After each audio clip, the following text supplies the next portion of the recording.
PNP, sinimulan na ang soft deployment para sa nalalapit na paggunita ng undas sa buong bansa. Kasama mo sa balita si Radyoman Marjo Domingo. RNN Live Report!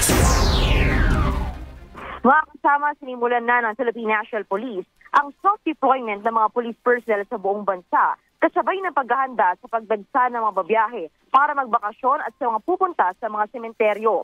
Ayon kay Acting Chief PNP Police Lieutenant General Jose Melesio Nartates Jr., ang nasabing deployment ay para masiguro na maagang nararamdaman ng publiko ang presensya ng ahensya. Dagdag pa niya, ang nasabing proactive measure ay para masiguro na maayos ang koordinasyon at kahandaan ng PNP bago ang inaasang pagdagsa na babiyahe ngayong linggo. Kaugnay nito, ang PNP ay naka-heightened alert na mula pa noong ngayong October 29 hanggang November 3.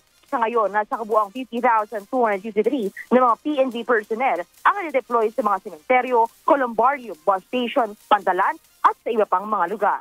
Kasama mo sa DZXL RMN Manila, Radyoman Marjo Domingo, Tatang RMN.